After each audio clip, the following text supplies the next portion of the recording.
কল্যাণী এডুকেয়ারে সবাইকে স্বাগতম। আজকের ভিডিও দশম শ্রেণীর কবিতা সিন্ধু তীরে, যার লেখক হলেন সৈয়দ আলাওল। মূল গ্রন্থ পদুমাবত কাব্যটি আয়দি ভাষায় লেখা, যার লেখক ছিলেন সুফি কবি মালিক মুহম্মদ জায়সী।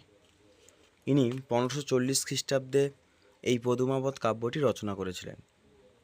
তোমাদের আরেকটু বলে রাখি, আয়দি ভাষা হলো হিন্দি ভাষার আরেকটা রূপ। তো সেই হিন্দি ভাষায় লেখা বা আয়দি ভাষায় লেখা পদুমাবত কাব্যটি সৈয়দ আলাওল অনুবাদ করেন বাংলা ভাষায় পদ্মাবতী নামে, যা অনুবাদ করেছিলেন 1648 খ্রিস্টাব্দে। কবিতা শুরুর আগে তোমাদের একটু তথ্য দিয়ে রাখি বা কবিতার পূর্ব কাহিনী একটু বলে রাখি। মূল গ্রন্থ হলো পদ্মাবতী। যেই পদ্মাবতী কাব্যের সিংহলের রাজকুমারী ছিলেন পদ্মাবতী, যার রূপের মহিমা সারা জগতে ছড়িয়ে পড়েছিল। তার ভ্রু দেখে মৌমাছির দল গভীর চিন্তায় ডুবে গেল, যার কাজলডাঙা সেই চোখ যেন খঞ্জন পাখির চোখকেও হার মানায়, এবং যা দেখে হরিণেরা বনে এবং পুঁটি মাছগুলো জলে লুকিয়ে যায়। হীরামন নামে এক কথা বলা শুক পাখি পদ্মাবতীর খুবই প্রিয় ছিল। সেই পাখি পদ্মাবতীর রূপের বর্ণনা চিতোরের রাজা রত্নসেনকে দিয়েছিলেন। রত্নসেন পদ্মাবতীর রূপে মোহিত হয়ে সিংহলে যান এবং সিংহলে গিয়ে পদ্মাবতী তিনি ওখানেই অর্থাৎ সিংহলেই থেকে গিয়েছিলেন। নিজের রাজ্যের কথা ভুলে গেছিলেন।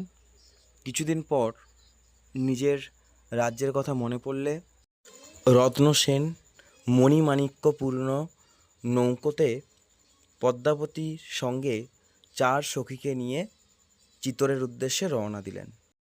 সমুদ্রের ওপর থেকে যাওয়ার সময় সমুদ্রের নিপতির সেই মণিমাণিক্য দেখে লোভ হয় এবং তিনি ভিক্ষুকের ছদ্মবেশে রত্নসেনের কাছে আসেন এবং ওই মণিমাণিক্যের 1/3 চেয়ে বসেন বা দাবি করেন। তো সেটা শুনে রত্নসেন তাকে সেখান থেকে তাড়িয়ে দেয়, কারণ রত্নসেন জানতেন না যে উনি সমুদ্র নিপতি ছিলেন।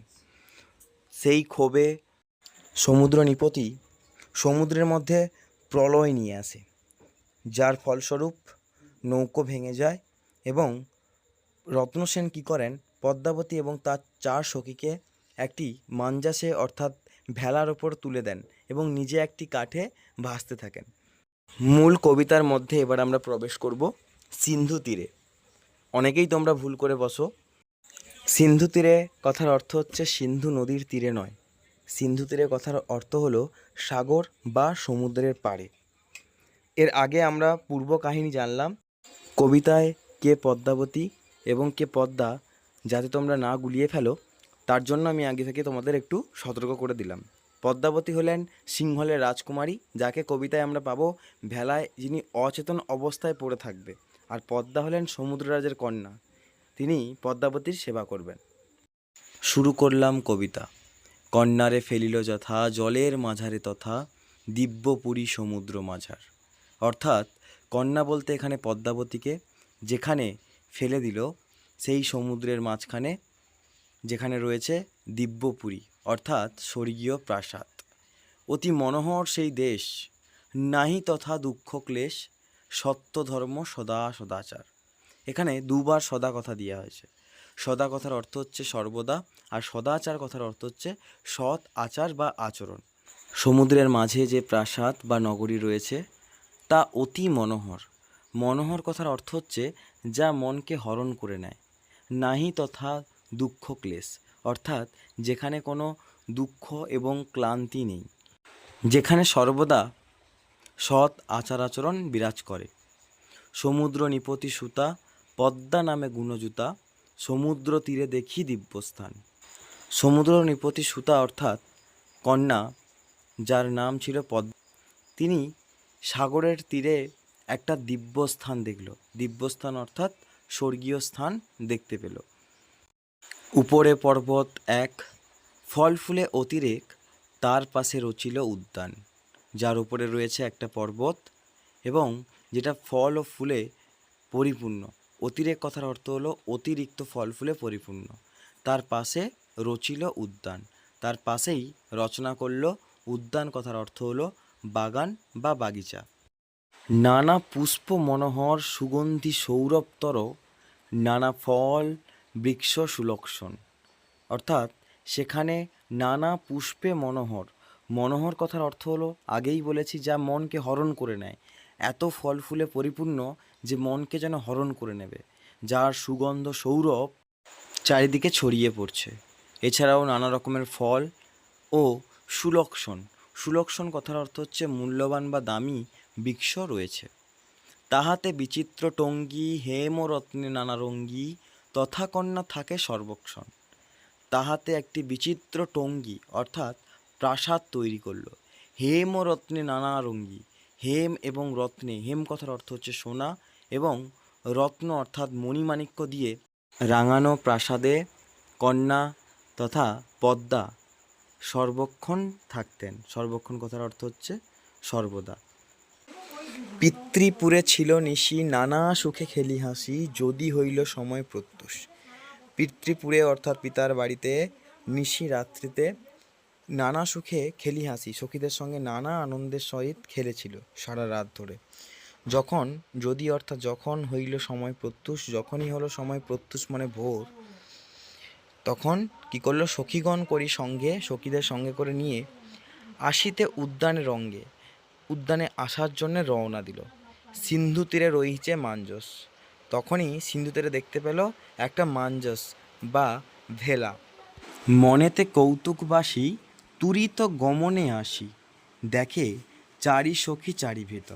অর্থাৎ মনের মধ্যে কৌতুক কথার অর্থ হলো কৌতূহল বাস করলে তুরিত গমনে, তুরিত কথার অর্থ হচ্ছে তাড়াতাড়ি দৌড়ে এলো, দেখে চারি সখী চারিভূত, দেখে চারজন সখী চারিভূত, চারিদিকে ছড়িয়ে ছিটিয়ে রয়েছে। মধ্যেতে যে কন্যাখানি রূপে অতি রম্ভা যিনি, নিপতিতা চেতন রহিত। কিন্তু মধ্যেতে যে কন্যা পড়ে রয়েছে সেই কন্যা যিনি রূপে অতি রম্ভা যিনি, যিনি, যিনি কথার অর্থ হচ্ছে জয় করেন রম্ভাকে।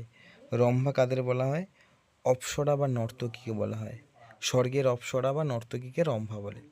নিপতিতা চেতন রহিত, সেই মেয়েটা পড়ে রয়েছে চেতন রহিত, অচেতন অবস্থায় বা অজ্ঞান অবস্থায়। দেখিয়া রূপের কলা বিস্মিত হইল বালা, অনুমান করে নিজ চিতে। দেখিয়া রূপের কলা অর্থাৎ তার রূপের সৌন্দর্য, কলা বলতে এখানে সৌন্দর্যকে বোঝানো হয়েছে, তার রূপের সৌন্দর্য দেখিয়া দেখে বিস্মিত হইল বালা, বালা বিস্মিত হয়ে গেল। বালা কথার অর্থ হচ্ছে এখানে বালিকা, বালিকা হলো সমুদ্র নিপতি কন্যা পদ্মা। অনুমান করলো নিজ চিতে অর্থাৎ মনে, নিজের মনে মনে সে অনুমান করলো। ইন্দ্র শাপে বিদ্যা ধরি, কিবা স্বর্গভ্রষ্ট করি, অচৈতন্য পড়িছে ভূমিতে। ইন্দ্র শাপে, দেবরাজ ইন্দ্রের অভিশাপে বিদ্যাধরী অর্থাৎ অর্থাৎ স্বর্গে যারা গান করেন তাদেরকেই বিদ্যাধরী বলা হয়, যিনি স্বর্গভ্রষ্ট হয়ে অচেতন অবস্থায় ভূমিতে অর্থাৎ মাটিতে পড়ে আছে। বেকত দেখিয়া আঁখি তেন সবসন সাক্ষী, বেথানিত হইছে কেশ বেশ।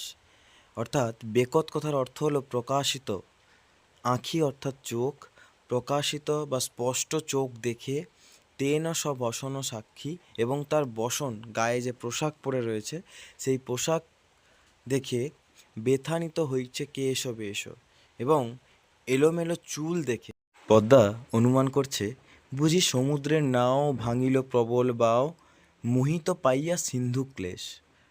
অর্থাৎ সমুদ্রে এদের নৌকো বুঝি ভেঙে গেছে, কিসে? প্রবল বাও অর্থাৎ বাতাসে। মোহিত পাইয়া সিন্ধু ক্লেশ, মোহিত কথার অর্থ হচ্ছে মোহবশত, সিন্ধু ক্লেশ অর্থাৎ সাগরের কষ্টে তার চুলগুলো এরকম এলোমেলো হয়েছিল। চিত্রের পুতলি সমান নিপতিত মনোরমা, কিঞ্চিত আছয় মাত্র শ্বাস। চিত্রের পুতুলের সমান নিপতিত মনোরমা, পড়ে থাকা এই যে সুন্দরী মনোরমা যেন চিত্রের পুতুলের মতো, কিঞ্চিত আছয়ে মাত্র শ্বাস, যার মধ্যে সামান্য পরিমাণের শ্বাস রয়েছে। অতি স্নেহভাবী মনে বলে পদ্মা ততক্ষণে, বিধি মোরে না করো নৈরাশ। তাকে দেখে সমুদ্ররাজের কন্যার খুব স্নেহ হলো। সেই স্নেহবশত সে বলে ততক্ষণে, তখন সে বলল, বিধি মোরে না করো নৈরাশ, অর্থাৎ হে বিধাতা, তুমি আমাকে নিরাশ করো না। পিতার পুণ্যের ফলে মোহর ভাগ্যের বলে বাহুরূপ কন্যার জীবন। আমার পিতার যত পুণ্য রয়েছে তার ফল এবং মোহর ভাগ্যের বল, এবং আমার ভাগ্যে যা ভালো কিছু আছে সেই ভাগ্যের বল দিয়ে বাহুরূপ কন্যার জীবন, এই কন্যার জীবন বাহুরূপ বাঁচিয়ে তোলো। তাহলে সেই পড়ে থাকা মেয়েটিকে বাঁচানোর জন্য ভগবানের কাছে বাজি রাখলো। কি কি বাজি রাখলো? তার পিতার পুণ্যের ফল এবং তার ভাগ্য বল বাজি রেখে কি চাইছে? কেবল সেই কন্যাটির জীবন চাইছে। চিকিৎসিমু প্রাণপ্রণ কৃপা কর নিরঞ্জন, দুঃখিনীরে করিয়া স্মরণ। অর্থাৎ আমি প্রাণপণ করে চিকিৎসা করব। হে ভগবান, হে নিরাকার ঈশ্বর, আমাকে কৃপা করো। এই দুঃখিনী অর্থাৎ সমুদ্র রাজের কন্যা পদ্মা বলছে, আমার মতো দুঃখিনীকে স্মরণ করিয়া তুমি এই কন্যাকে বাঁচিয়ে তোলো। সখী সবে আজ্ঞা দিল, উদ্যানের মাঝে নিল পঞ্চজনে বসনে ঢাকিয়া। অর্থাৎ সখীদেরকে আজ্ঞা দেওয়া হলো, যাও উদ্যানের মাঝে নিয়ে যাও এই পঞ্চজনে বসনে ঢাকিয়া। পঞ্চজন বলতে এখানে 5 জনকে বোঝানো হয়েছে, পদ্মাবতী এবং তার 4 সখী।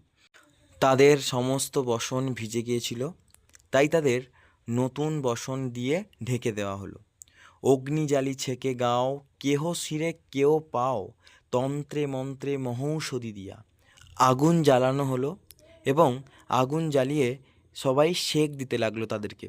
কেউ শিরে অর্থাৎ মাথায়, কেউ আবার পায়ে, এমনকি তন্ত্র মন্ত্রে মহৌষধি দিয়া তাদের চিকিৎসা করা হলো। তন্ত্র বলে চিকিৎসা, মন্ত্র বলে চিকিৎসা এবং মহৌষধি দিয়ে। তৎকালীন সময়ের ঔষধি বলতে বিভিন্ন ঔষধি গাছকে বোঝানো হয়েছে, তো সেই রকম আয়ুর্বেদিক মতে তাকে চিকিৎসা করা হলো। দণ্ডচারী এই মতে বহু যত্নে চিকিৎসিতে, পঞ্চকন্যা পাইলা চেতন। এই রকমভাবে চিকিৎসা করতে লাগলো প্রায় 4 দণ্ড ধরে, এবং বহু যত্নে চিকিৎসার ফলে পঞ্চকন্যা চেতন পাইল। এই দণ্ড কথার অর্থ হচ্ছে তৎকালীন সময়ে সময় মাপার একটা একক, যাকে দণ্ড হিসেবে ধরা হতো। আজকের দিনে দাঁড়িয়ে 1 দণ্ড সমান 24 মিনিট, অর্থাৎ 4 দণ্ড 96 মিনিট চিকিৎসা করার পর পঞ্চকন্যার জ্ঞান ফিরল। শ্রীযুত মাগন গুণী মোহন্ত আরতি শুনি, হীন আলাল সুরচন। শ্রীযুক্ত মাগন গুণী অর্থাৎ মাগন ঠাকুর অত্যন্ত গুণী মানুষ। মোহন্ত আরতি শুনি, তিনি পূজারী হয়েছেন। তিনি বলতে এখানে শ্রীযুক্ত মাগন ঠাকুর, তার আরতি আমি শুনে হীন, আমি অত্যন্ত হীন ব্যক্তি, আমি অত্যন্ত হীন, নগণ্য বা ক্ষুদ্র, তারই অনুরোধেই আমি এই সুরচন এটাকে রচনা করলাম। কবিতার শেষ 2 লাইনে কবি তার সম্পর্কে এবং তিনি যার দ্বারা উদ্বুদ্ধ হয়ে এই কবিতাটা তিনি রচনা করেছেন তার সম্পর্কে তিনি লিখেছেন। প্রথমত তিনি মাগন গুণী অর্থাৎ তৎকালীন সময়ে আরাকন রাজসভার প্রধান মন্ত্রী হিসেবে নিযুক্ত ছিলেন এই মাগন ঠাকুর, যিনি সৈয়দ আলাওলকে এই রাজসভার কাজে নিযুক্ত করেছিলেন, এবং তারই অনুপ্রেরণায় আলাওল এই কবিতাটি অনুবাদ করেছিলেন। এই ছিল আজকের ভিডিও। তো ভিডিওটা কেমন লাগলো সবাই একটু জানিও কমেন্টে, আর ভালো লাগলে সবাই একটু লাইক করে দিও।